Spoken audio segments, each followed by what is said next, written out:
Hi, this is Ben Schwartz here again talking about using EFT tapping, radiant tapping for chronic pain. Now, in the last video I explained a few things about how to use tapping in general for working with reducing your pain. And I said there were two different basic avenues to take. The first is more symptom-oriented and usually more temporary, but very useful just in the moment of feeling pain.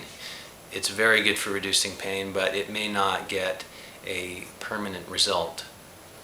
The second is a much deeper path, which usually takes longer and more persistence, and that has to do with getting to the real underlying roots of the pain, whatever they may be.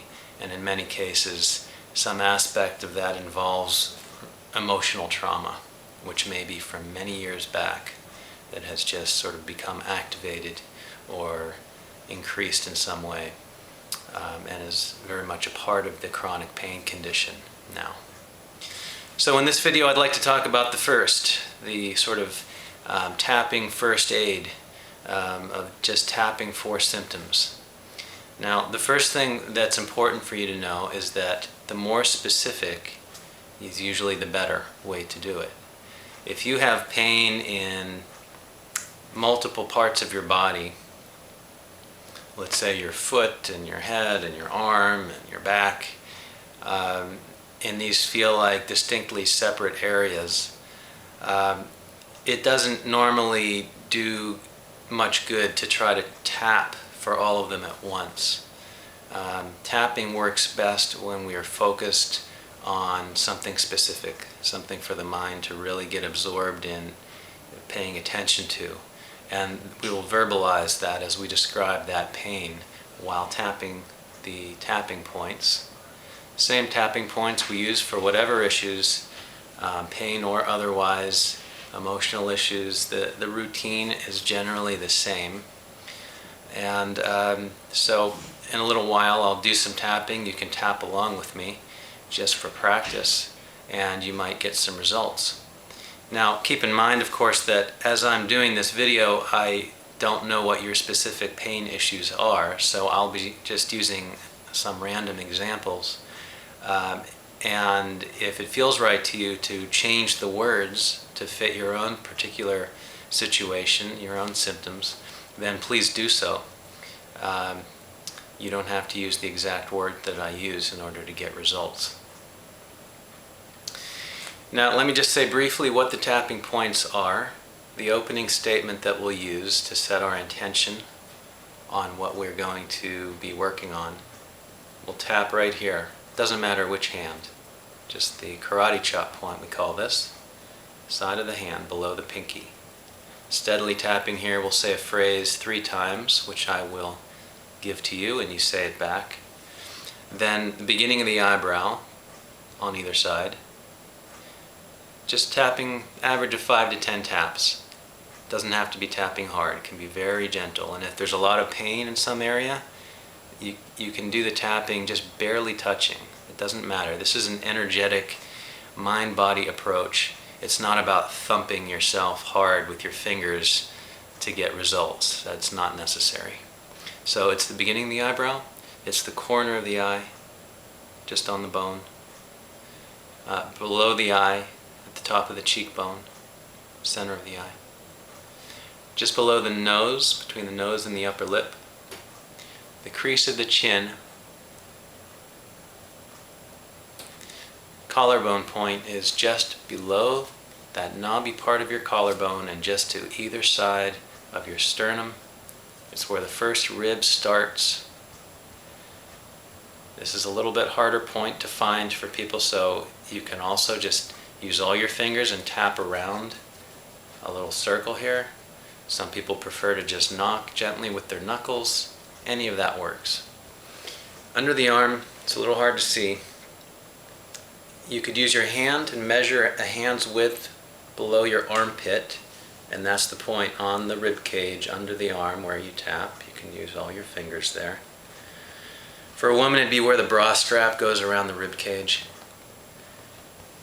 Top of the head, the crown, and that's one round. And usually I'll go several times around before we pause, take a breath, and focus in and see where the pain is, if it's changed in some way. And then we might do more. It's very useful to rate the level of discomfort or pain before and after doing tapping.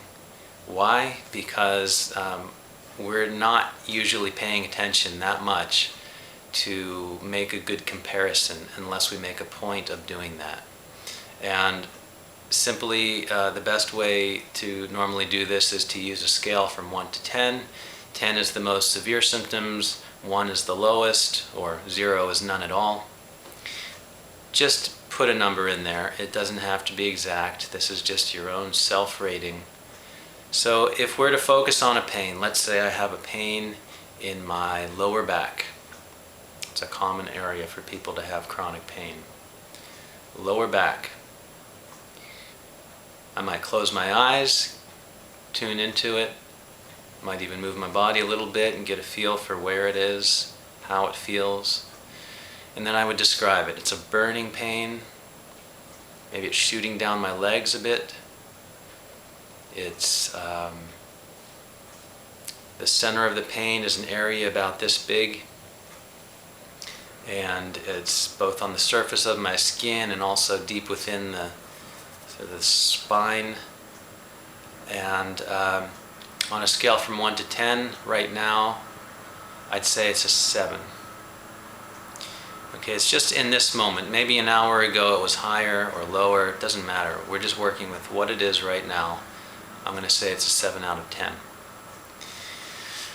So just follow along with me. We're just focusing on symptoms, not any big emotional thing. Although, if in the moment that you're focusing on the pain, you also notice that there's some emotions about that. Let's say it's frustration, or anger, or grief, or fear of it getting worse. Do include those words, those feeling words, as you're tapping. The more descriptive, the better. It's all about your experience of pain.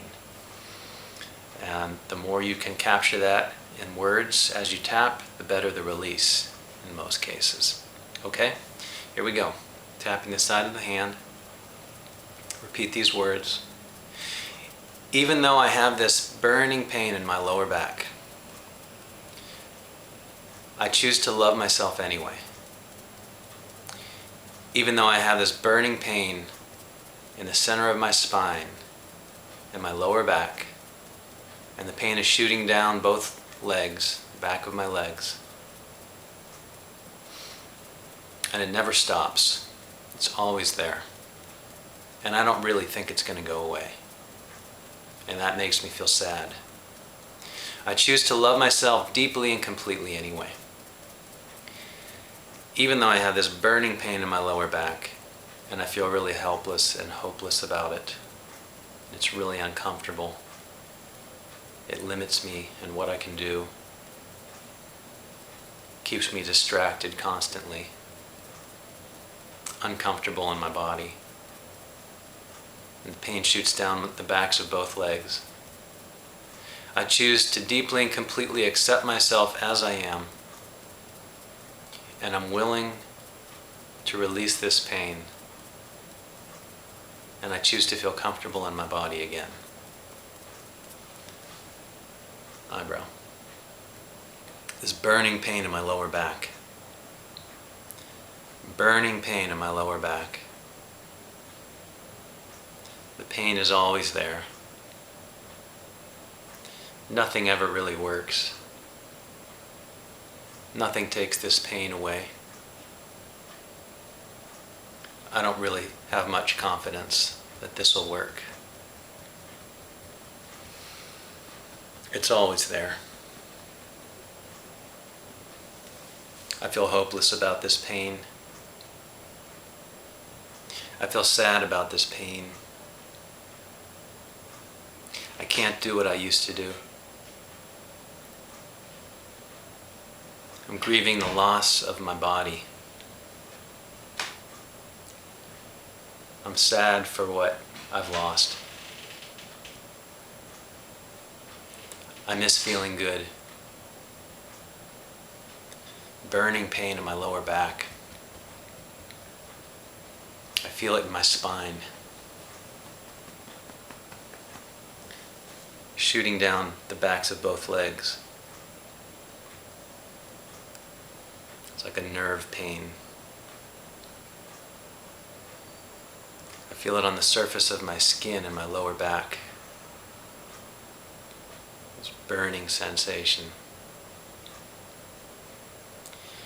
I accept what I feel for this moment.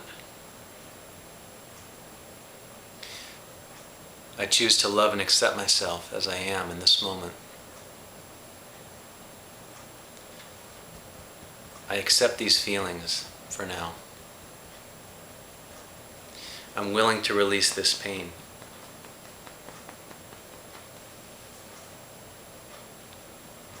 I accept myself as I am.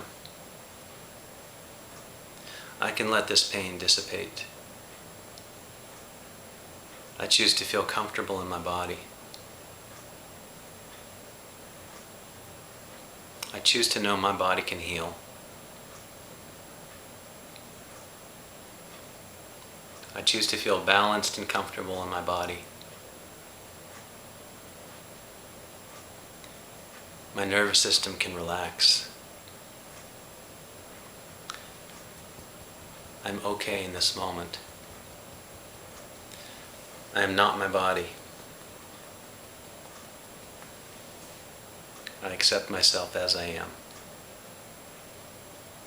Take a deep breath.